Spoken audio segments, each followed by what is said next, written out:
सुग्रीव के पास में आते हैं। बहुत स्पीड में ले चल रहा हूँ, नहीं तो बहुत समस्या हो जाएगी। और आप लोगों को प्रसाद भी बाद में लेना है, लेकिन वैसे भी आजकल 8 साढ़े 7 बजे के पहले कौन खाता है?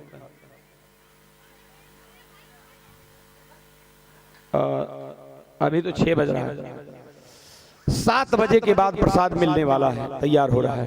ठीक है, मैं भी प्रयास करूंगा कि वहां तक पहुंचते पहुंचते, और क्योंकि बहुत ज्यादा देर तक अगर कथा भी सुना दीजिए तो वो पचता नहीं है, पचता नहीं है, इसलिए उतना ही सुनाना चाहिए जितना आराम से पच जाए। तो मैं आपसे निवेदन करना चाहता हूं। उसके बाद सुग्रीव जी महाराज से मुलाकात होती है, भगवान श्री राम जी से, हनुमान जी के सहयोग से। 2 ग्रीव हैं रामचरितमानस में, एक सुग्रीव और दूसरा 10 ग्रीव। सुग्रीव माने सुंदर गर्दन वाला, और 10 ग्रीव माने 10 गर्दन वाला। 10 गर्दन वाले ने, 10 ग्रीव ने सीता का हरण किया है। अच्छा, बात आ गई है तो अगर 5 मिनट के लिए आप लोग गंभीर हो जाइए तो मैं एक बहुत महत्वपूर्ण बात बता दूं। माने सीता जी को जो चुराया गया रावण के द्वारा और हनुमान जी के द्वारा खोजा गया, तो सीता जी का हरण और सीता जी की खोज और लंकेश रावण का मरण और राम जी का राज्याभिषेक, यह केवल त्रेता की समस्या नहीं है। अरे सीता जी का हरण आज भी हुआ है और सीता की खोज आज भी हो रही है। दुनिया का हर व्यक्ति केवल सीता को ही खोज रहा है। भगवान शंकराचार्य ने कहा है, शांति सीता समानीता आत्मा रामो विराजते। हर व्यक्ति के अंतःकरण की जो शांति है वही सीता है। और उस शांति रूपी सीता को किसने चुराया है? मोह दस मौलिक तद्भ्रात अहंकार। मोह के रावण ने, अहंकार के कुंभकर्ण ने और काम माने वासना के प्रतीक मेघनाद ने चुराया है। हर व्यक्ति के जीवन की शांति को इन लोगों ने चुरा करके रखा है।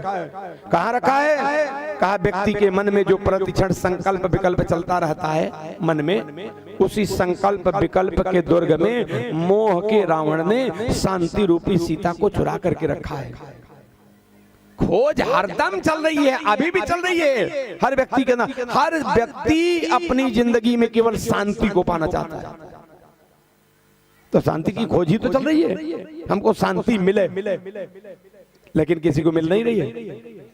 चाहे वो निर्धन हो, चाहे धनवान, चाहे मूर्ख हो, चाहे विद्वान, चाहे निर्बल हो, चाहे बलवान, समाज का प्रत्येक व्यक्ति किसी ना किसी रूप में अशांत जरूर है। क्यों? क्योंकि हर व्यक्ति के जीवन की शांति को मोह के रावण ने चुरा लिया है। खोज चल रही। खोज कौन रहा है? कहा राम, लक्ष्मण, बंदर और हनुमान जी। राम कौन है? हमारे आपके जीवन का जो ज्ञान तत्व है वही राम। वैराग्य जो है वही लक्ष्मण। जितने देवता हैं वही बंदर बने हुए हैं। तो देवता माने सद्गुण, राक्षस माने दुर्गुण। देवता माने सद्गुण, राक्षस माने दुर्गुण। माने ज्ञान और वैराग्य के निर्देशन में सारे सद्गुण मिलकर मोह के द्वारा चुराई गई शांति रूपी सीता को खोज रहे हैं। लेकिन कोई खोज नहीं पा रहा है। खोजेगा कौन? कहा जो प्रबल वैराग्य होगा। प्रबल वैराग्य, प्रबल वैराग्य किसको कहते हैं? जो समस्त रागों से ऊपर उठ गया हो। राग क्या है? शरीर के कुछ राग हैं, काम, क्रोध, मद, लोभ, ईर्ष्या, द्वेष, पाखंड, झूठ, मत्सर, अविवेक, अशौच, अभिनिवेश।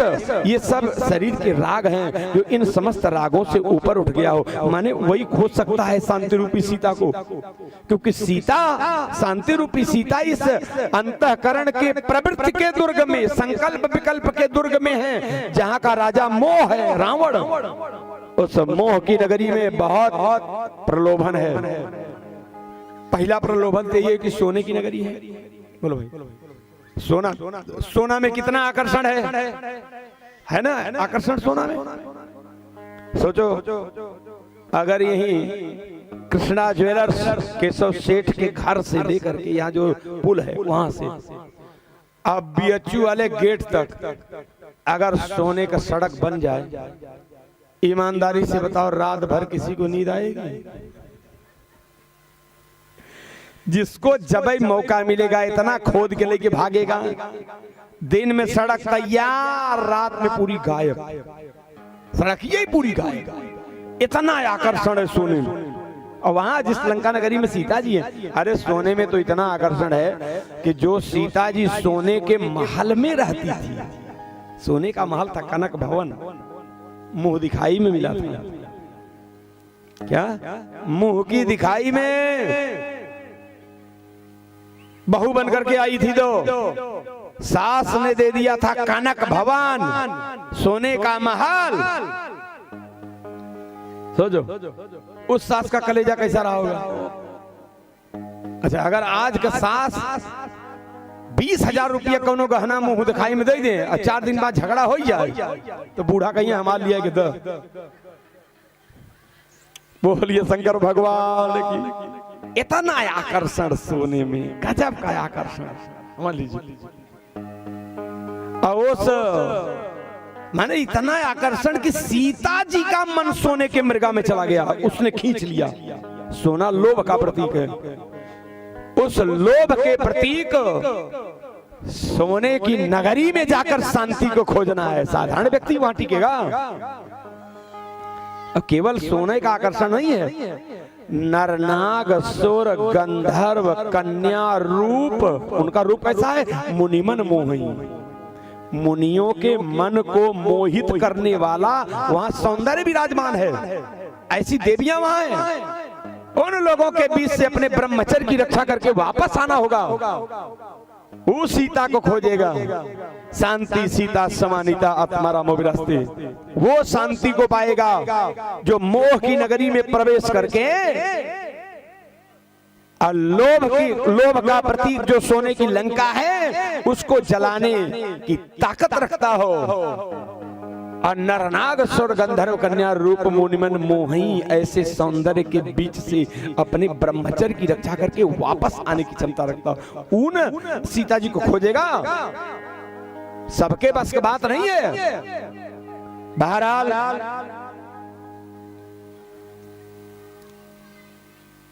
हनुमान जी महाराज सीता जी को खोजते हैं क्योंकि प्रबल वैराग्य है, इनके ऊपर किसी का प्रभाव नहीं पड़ेगा।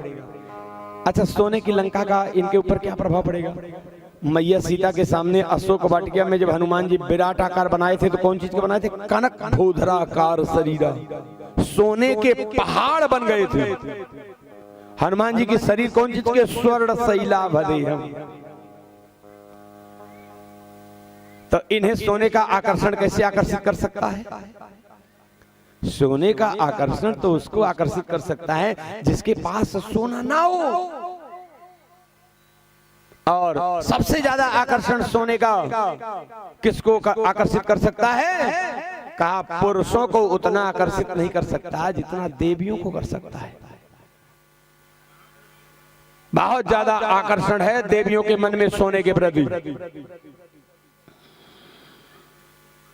मैं तो एक दिन बैठा था दुकान पे कृष्णा ज्वेलर्स के यहाँ, मैंने देखा कि 2 घंटे के अंदर कम से कम 20-25 माताएं आई और सब अपना आभूषण लेकर के, कोई सोना का कोई चांदी का लेकर के गई। कोई पुरुष नहीं आया खरीदने के लिए। ये लोग कहां से लेके आई? सारा पैसा ये लोग कमा रहे हैं, लेकिन गहना सभी पहन के बैठी हैं। इसीलिए देवी, आप लोगों को देवी कहा जाता है। देवी, देवी सुमित्रा देवी, शांति देवी, क्रांति देवी, सीता देवी, गीता देवी, देवी कहा जाता है ना। अच्छा इन लोगों का नाम अगर मान लीजिए लक्ष्मण है तो कोई कहेगा लक्ष्मण देवता? कोई नहीं कहता। देवी इसलिए कहा जाता है कि सचमुच लक्ष्मी देवियों के पास में है। मैं तो ये कह रहा हूं इतनी देवियां बैठी हैं, अगर ये गले का सिकड़ी बेच दें तो इस समय सोना महंगा हुआ है, बढ़िया अगर कैरेट वाला होगा तो 70-80 हजार रुपया ले लें। कंगन बेच दे तो 2 लाख ले ले, पायजनी बेच दे तब 20-25 हजार ले ले, करधनी बेचे तब 50 हजार ले ले। हम आप क्या बेचेंगे? खोपड़ी के बाहर खटे खाएं और झूठ बोले। बोलिए शंकर भगवान की। भक्ति नहीं करोगे तो यही हालत रहेगी, समझ लो। ये सब भक्ति का प्रभाव है। हाँ, सबसे ज्यादा बेचारी व्रताव तो करती हैं सेठ जी, व्रताव तो करती हैं, भूखी रहती है सबसे ज्यादा। कितना व्रत करती हैं। कोई मैया तो ऐसी होती है हफ्ता में 3 दिन व्रत कर जाती है। अच्छा, कुछ लोग माने गर्व से बता रहे हैं कि हम करते हैं। यहीं से इशारा करके बता रहे हैं माने उसमें कि हम हैं। व्रत तो कर जाती है 3 दिन। लेकिन एक बात हमको आज तक समझ में नहीं है, अगर आपको समझ में आ जाए तो हमको समझा दीजिएगा।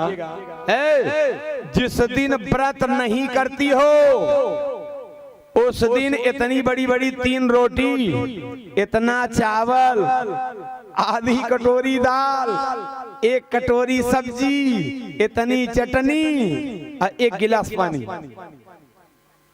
सब जितना मैं बताया सबको तौल दोगे तो मालूम है 400 ग्राम या आधा किलो, जितना मैं सब बताया हूँ। जिस दिन व्रत नहीं रहती खाती हैं उस दिन आधा किलो, आज जिस दिन व्रत रहती हैं दिन भर में 2 दर्जन केला। दिनवा भर में 1-2 किलो सेव। अब बढ़िया अगर पैसा वाली पार्टी है तो बढ़िया कलाकांद, शाम तक कम से कम आधा किलो। घरवा वाले कहते हैं कि उनसे ज्यादा बात मत करिए। कहा क्यों? कहा आज वो भूखी है। दिनवा भर में दूध मंगाए कि गरम कई की चीनी डाल के फूंक फूंक के पीती रहती हैं, लेकिन फिर भी क्या है? कहा भूखी है। इतना बढ़िया व्यवस्था रहा है तो जिंदगी भर भूखा रहो ना। कितनी चालाक है ये, सोचिए। माने नाम है भूखी है, लेकिन कितनी बढ़िया से व्यवस्था कर देती है, समझ लीजिए।